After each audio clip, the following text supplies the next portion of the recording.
bebathandwa yegenhla handla yokukholwa yoJesu yokuphatha. Siyabingelela kwibandla lonke, ibandla lingahlala phansi. Sibingelela ubuholi bonke eindaweni obukuzo. Sibingelela ibandla likaNkulunkulu eindaweni elikuzo. Sibingelela imindeni yonke uNkulunkulu ayimisile. Sibingelela inhloko zonke zamakhaya uNkulunkulu ayimise emndenini yonke kulesi sikhathi esikuso. Sibonge ukuthi bonke uNkulunkulu abazali abamisile baba yinhloko emakhaya, kungawubaba noma ngawumama. Asibonge nje ukuthi lesi sikhathi esidlule kuso bekuyisikhathi esinzima njengemndeni yonke, kodwa sibonga ukuthi nikwazile ukuyibamba imndeni yenu nawabamba amakhaya enu nababamba abantwana benu. Nesikholwa uNkulunkulu ukuthi usazoqhubeka enze njalo ke. Siyabonga ukuthi uNkulunkulu sinikezile ithuba lokuthi siphinde sihlangane futhi sizokhonza yena, sizodumisa yena. Lesi sikhathi ke sanamhlanje angeke sibambezele, sizofunda nje incwadi yamaHubo chapter 94 verse 17 yaku 19 u94.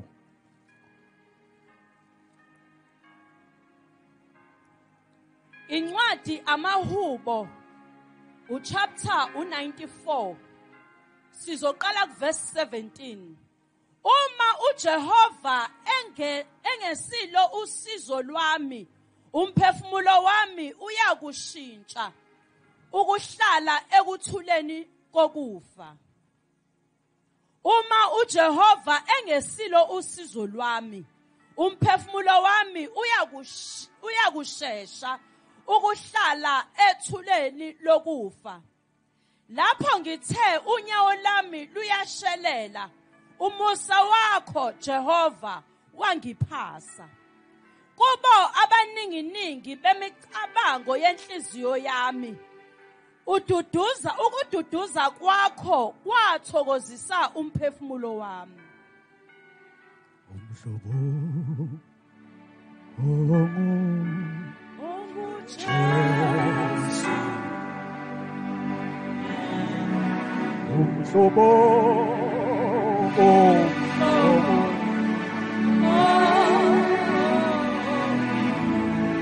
Jesu,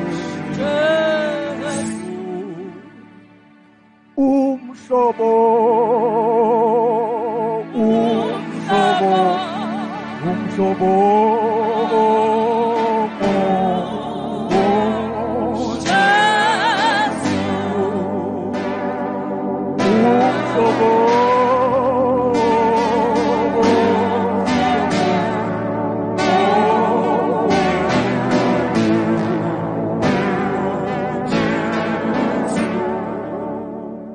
Sifunda kuyo incwadi yamaHubo uchapter 94 iverse elika 17. Into eyenza ngize nale ncwadi ukuzoveza ukuthi uNkulunkulu usakwe control phezulu kwezimo zonke esibhekene nazo. Kuliqiniso ukuthi umhlaba wonke ulethe isimo esilethe ukukhathazeka kubantu bonke. Leli verse uma silifunda kwi-New King James, la sifunda khona liveza ukuthi uNkulunkulu okwi-control nakwi-anxiety. Because uma sifunda leli verse ku-19 lithi, in the multitude of my anxieties within me, your comfort delights my soul. Ngamanye amagama, umuntu ophilayo siyamfika isikhathi se-anxiety noma isikhathi sokukhathazeka. Kodwa ukukhathazeka kunama levels ahlukile kubantu. Kukhona ukukhathazeka okunormal kubantu, bese bakhona ukukhathazeka okuletha ukufa kumuntu. Kukhona ukukhathazeka nje okujwayelekile okwabantu bonke okufanele umuntu akhathazeke. Ngathi njengoba sishumayela before size pulpit siyakhathazeka ngokuthi yini esizoyinikeza abantu. Lokho kungukhathazeka kukodwa. Kukhona umuntu ageze enze yonke into aqeda agcobe, akhathazeka ngokuthi yini azoyigqoka, ashintshe impahla azibeke embhedeni, usawukhathazeka nalokho.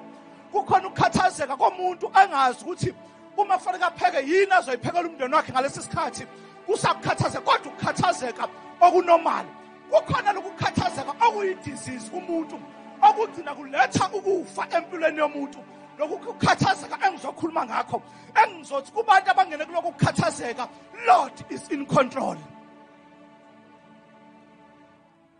So ngithe wonke umuntu emhlabeni uNkulunkulu umnikezile ukukhathazeka kodwa kufanele ukukhathazeka kube normal kwakuthi noma uhlale nabantu ukhathazeke ukuthi yini engiyenzile engase iphazamise labantu ukukhathazeka okufunekayo kubantu okunormal kodwa kukhona lokukhathazeka okukhoza umuntu ngike ngathi ngelinye ilanga abantu abasemathuneni abazibulele uma ungabavusa emathuneni umabuza ukuthi yini eyenza wathatha intambo wayilengisa into efike eqala kuye ilokhu ukukhathazeka engizokhuluma ngakho ukuthi waqale wakhathazeka ngesimo abhekene naso wagcina ethatha isinqumo sokuthi ayilengise ngoba ukukhathazeka kuvele kwamboza ukucabanga kwakhe omunye othatha isibhamu wadubula ingane zakhe uzokutshela ukuthi ukukhathazeka okufika empilweni yami yikona kwenze ngathatha lesinqumo ngagcina ngadubula umndeni wami nangingayidubula ngafa ngenxa yokuthi ukukhathazeka kuvele kwamboza ukucabanga kwami ngizokhuluma ngaloko ukukhathazeka ngiyakubona lokho kunormal. Leli gama ke elithi anxiety yabona uNew King James mayelibeka uthi anxieties ngamanye amagama ngaphansi kwaleli gama lika anxiety kukhona inhlobonhlobo zokukhathazeka ezingaphansi kwalo. Kukhona incwadi kaPetru chapter 5 verse 7 kuPetru oqala elithi phosani zonke inkathazo zenu. Ngamanye amagama uma ethi phonsani zonke inkathazo zenu okushuthi kuleli gama elithi izinkathazo kukhona inkathazo ezahlukene ngaphansi kwalo ezisuke zibamba abantu. Before singale versing ngokwadokotela bayayihlukanisa igaba lento yokukhathazeka ukuthi kukhona ukukhathazeka kokuqala okubizwa nge-panic disorder. Lokukhathazeka ilokhu okuthi umuntu uma esemile phambi kwemantshi ebulala umuntu avele athi kwavele kwamnyama emehlweni ama ngibonanga kwenzakaleni. Ngamanye amagama isimo abhekana naso samphushela thu le panic disorder lokukhathazeka okwamboza ucabanga wangasayiboni nento ayenzayo. Omunye athi asemoshile waqeda athi angazi kwavele kwamnyama emehlweni ngenxa ukuthi lokukhathazeka okubizwa nge-panic disorder kumenze wathatha ama-decision angafanele. Kukhona abantu abangena ey'nqumeni ezi-wrong ngenxa yokuthi bavele banganywa yilokhu bekhathazeka. Akufikanga ukukhathazeka kuqala kodwa kufike isimo sathi masifika isimo empilweni yakhe savele saletha ipanic emoyeni wakhe wagcina engasakwazi ukudecide okuright nokurong waze wathatha iy'nqumo ezi-against ukuphila kwakhe ngenxa yokuthi ungake lesi simo esibizwa nge-panic disorder. I-panic disorder yiyo le eletha ama-heart attack kubantu okuthi makufika into eyisimo empilweni yakhe ivele ilethe ipanic ukuphampa kwegazi lakhe kungasaphampi ngendlela eright ngenxa yokuthi ubanjwe ile panic disorder yagcina imenza ama-veins omzimba wakhe yamenza imithambo yonke esegazini yangakwazi ukuphampa ngendlela eright kwaze kwafika inhliziyo la ima khona ngenxa yokuthi unganye lesi simo se-panic disorder ngenxa yokuthi uhlulekile ukumelana nesimo abhekana naso. Then enye anxiety yesibili eshoyo i-social anxiety disorder.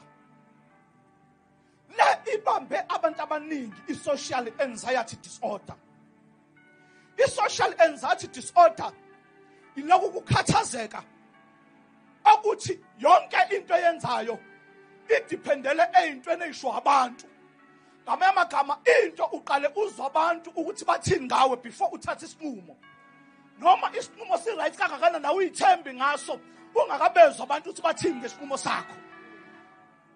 Into esimpulu nje esingayibeka kukhona umuntu okageze abamuhle ayibuke esibukweni isibuko simtshela ukuthi muhle kodwa ngoba abantu abakubasho abantu abamsurroundile kuzofanele noma esipost isithombe sakhe bese lindela abantu ukuthi bathini. Uma sebemtshela ukuthi muhle kube ima ezoyithemba ngobuhle bakhe ngoba abantu sebeshilo kodwa akusikho ukuthi yena u-understand ukuthi uNkulunkulu umdale kangakanani. Ngamanye amagama udependele kuma-comment asho abantu so that ezokwazi ukuyithemba ngempilo yakhe. Lento ebizwa nge-social anxiety disorder ethi ukuphila kwakho kusho udependele ukuthi abantu bathini, akudependele ukuthi uNkulunkulu utheni ngawe. Ngamanye amagama noma uNkulunkulu angakunikeza amandla okwenza izinto empilweni, kodwa abantu uma bengakasho lutho ngawe kulesi simo awukwazi ukusenza. Omunye athi into eseyiqalile atshelwe abantu ukuthi lento eyiqalayo ayikho, kodwa kudla ukuthi into embusa egazini lakhe ile ebizwa nge-social anxiety disorder, ukuthi yonke into eyenzayo kufanele idependele kubantu ukuthi bathini. Kukhona into emelike lisebenze la enkundleni zokuxhumana elishiwo abantu afake isithombe noma afake ini abesethi ngigcinele Facebook wami. Leyo nto iqiniso layo akusibo bonke abasuke befuna ukugcinelwa, kodwa abanye basuke befuna ukuthola i-approval yabantu ngaleso simo abasuke bekuso ngaleso sikhathi entweni abayivezile. Imvamisa yalabo bantu ukuthi balindele ukuthi abantu basho izinto ezinhle zodwa. Make washo into omcorrecta kuye emaphutheni akhe usuyisitha kuye, ngoba always uma elindela izinto eziqhamuka abantu ufuna izinto eziright. Umuntu ongaboniseki ongakhuzeki once wakhuzwa labo bantu sebeyizitha kuye, ngoba always izinto ezithi response ayilindele kubantu into esho lento ayicabangayo. Ngamanye amagama akakulindele ukukhuzwa nokuyalwa abantu. Nkosi yami.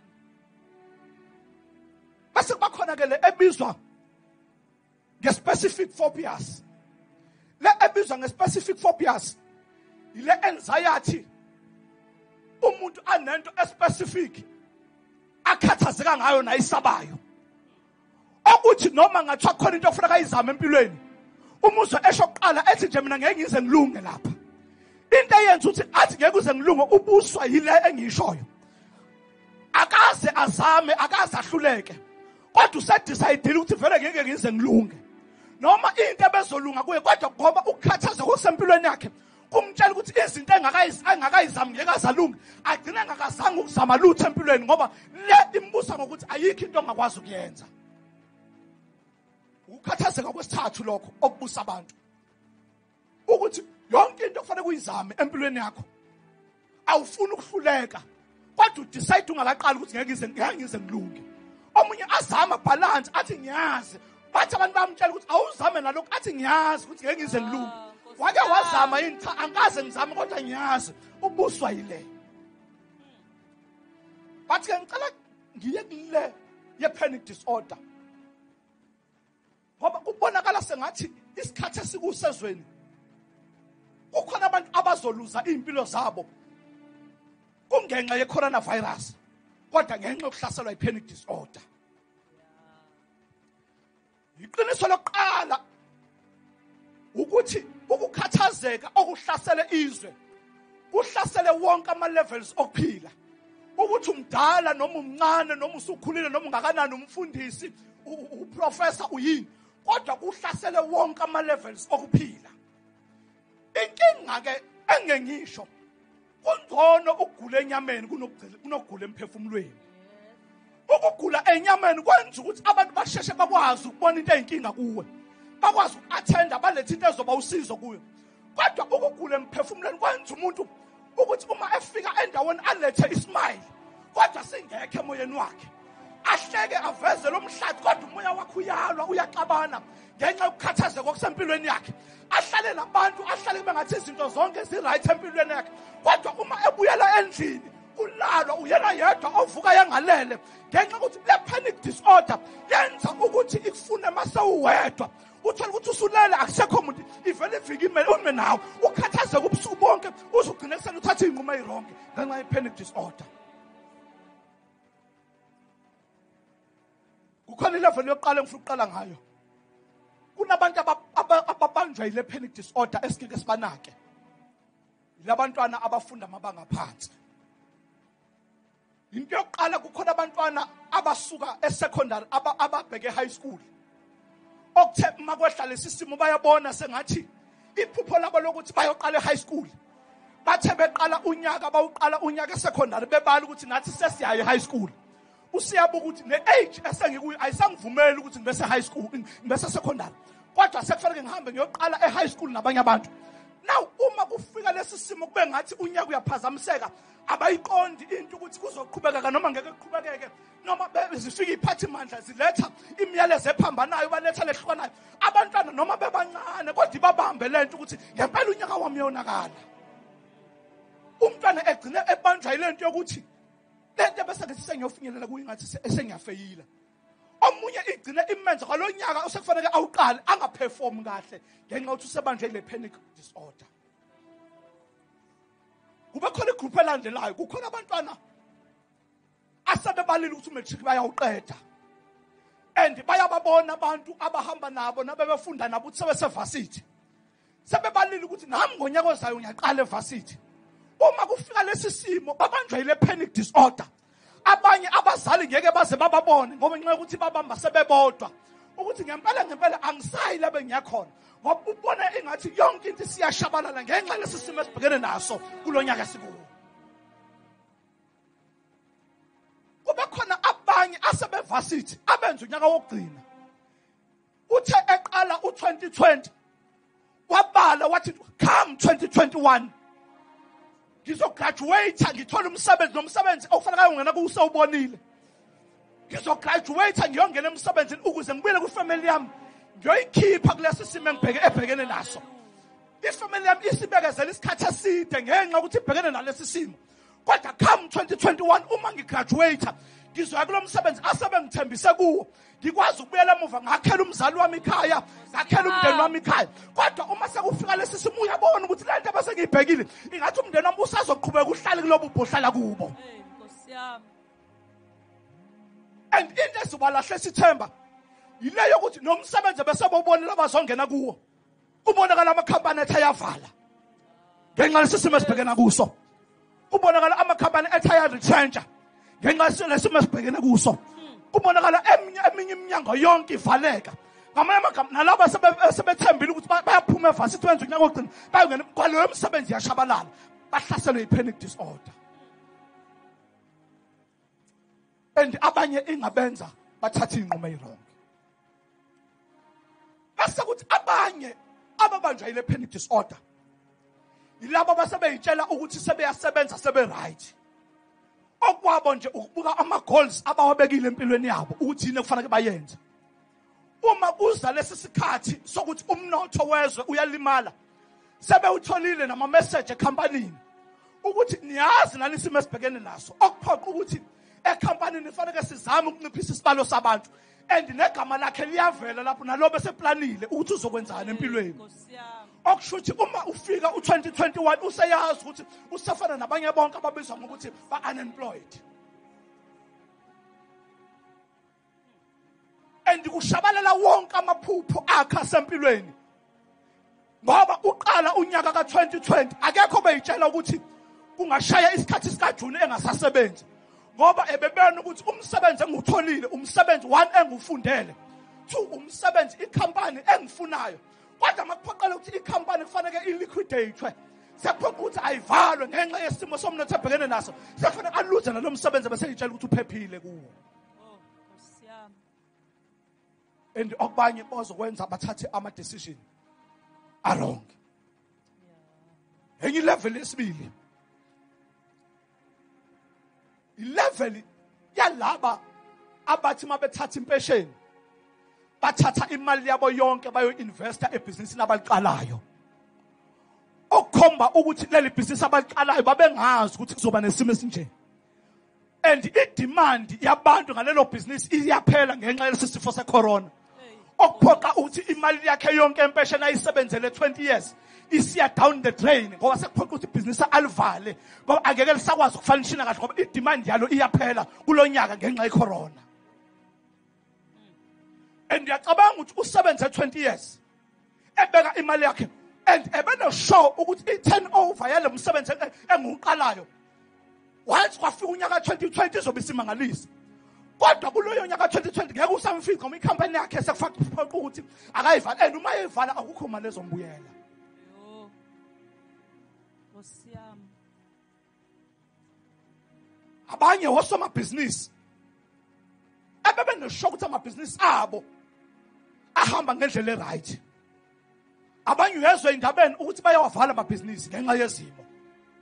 Angazi ukuthi mabebuyela emndenini wabo babuyela bethini kubantwana babo ababafaka ezikoleni eziphezulu ebebe maintaina ukuthi bakwazi bakhokhela kuzo. Kodwa sekuphoqa ukuthi ababakhiphe kulezo izikole eziphezulu bababuyisele ezikoleni ebephansi bebeyibukela phansi nabo. Abantwana babo ebebehamba ezindawo eziphezulu eziphakeme osekuphoqa ukuthi mabehamba amaholide overseas sekuphoqa ukuthi bakhathe zonke ngoba ibhizinisi seliyavalwa. Okubekuphoqa ukuthi umuzi wakhe ubukade usendaweni ephakeme sekuphoqa ukuthi akawudayisi abuye eze lokushini ukuze aphile impilo estandard ngenxa yokuthi ibhizinisi elikwazi ukusustain iphila kwabo seliyavalwa. Angazi uthini emndenini wakhe. Bese kubakhona abantu abangakanaki kuwe before singene kuleli verse. Abazobanjwa ile panic. Ungabona abafundisi beshumayela kanti i-panic disorder iyababamba. Kukhona abafundisi abathathe indawo bathenga indawo la bezogcina abantu ukhona benzela ukuthi ibandla likwazi ukukhonzela endaweni elizofila comfortable kuyo. Kuleyo ndawo basafaka i-deposit abanye bebesala beyikhokhela kancane ozophoqa ukuthi leyo ndawo abantu abebeza kuyo bekuzosoma business bezokhonzela kuyo sekuphoqa ukuthi abantu abamnikeza yona bayithathe ngoba akasakwazi ukuyikhokhela ngenxa semabhekene kuso. And naye njengomndeni wakhe akanayo isalary eright yokuthi angagcina indawo yokukhonzela sekuphoqa ukuthi ayisurrender abuyele back ukuyokhonzela kwakhe ngenxa ukuthi noma iphela le nto akasanayo indawo zokhonzela kuyo.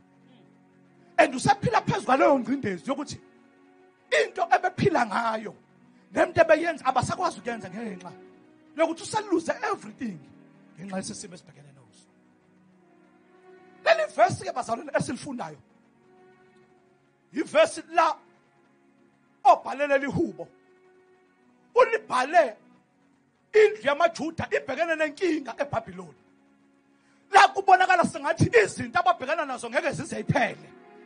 La kubonakala sengathi ingcindezo abaqindezele kuyo ngeke zizeyiphele. La kubonakala sengathi iprofethi ayifike nabantu bazokhululwa sengathi ngeke kuzephele. La bebona sengathi inhlupheko ababhekana nayo sengathi ngeke kuzeyiphele. Kodwa uma ezoveza lento ungathi uzobanikeza lesihloko esethi noma sekunje kodwa Lord is in control. Noma ungabonakala sengathi iphupho lakho liyashabalala obukade ulibekile empilweni yakho kodwa Lord is in control. Noma ungabona sengathi izinto wayiqala kade wawuqala phansi usaka usuma nazo kodwa kubonakala sengathi ziyashabalala ngolast minute kodwa Lord is in control. Noma ungabonakala sengathi iphupho lakho leminyaka seliyashabalala kodwa Lord is in control.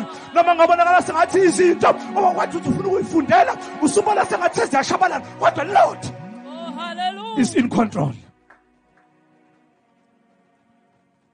Now, Lamahubo usawu chapter 93 kuyofika chapter 99.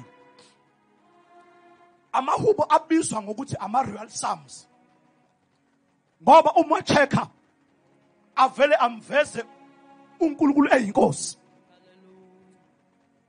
Uyabona nje uma uchecka amahubo ka-93 umeqala nje uvela ukuthi uJehova uyinkosi wembethe ubukhosi. Ngamanye amagama from chapter 93 kuya chapter 99 amveza uNkulunkulu esebukhosini. But ke leli lika 94 alimvezi ebukhosini kodwa livele lazofakwa phakathi nalawo amvezi esebukhosini. Leli lika 94 liveza inhlupho zabantu bese kuthi lawo amanye aveza uNkulunkulu esebukhosini. Why lifaka phakathi nendawo? Ngamanye amagama lizopresent ukuthi noma izinto zima zikuvukela empilweni kodwa uNkulunkulu usayinkosi ayikho into ebishintsha ebukhosini bakhe. Ngamanye amagama usakwi-control kuzo zonke izinto noma inhlupho zempilo zikhona kodwa still Lord is in control. Okunye kulandelayo uma uqaphela lamahubo uLord wakhona amveze kwi-capital letter. Kanti amanye uma ebembhala uLord kwezinye incwadi kuba u-L phela oyi-capital letter bese kuthi inhlamvu ezilandelayo zibe ama-small letter. Kodwa lawo amveza kwi-kingship amveza ebukhosini bakhe avele ambhale uLord eku-capital letter wonke. Now, Lord wokuqala o capital letter L. Lord ngokwe-English osho master. Osho a person who occupy a high office. Kodwa Lord okuma capital letter. Lord osuswa kwigama lesiHebheru. Igama uJehova uYahweh. Ngoba uma embhala ambhala uYahweh kuma capital letter. Gamagama lo Lahwe uLahwe owavela kuMoses.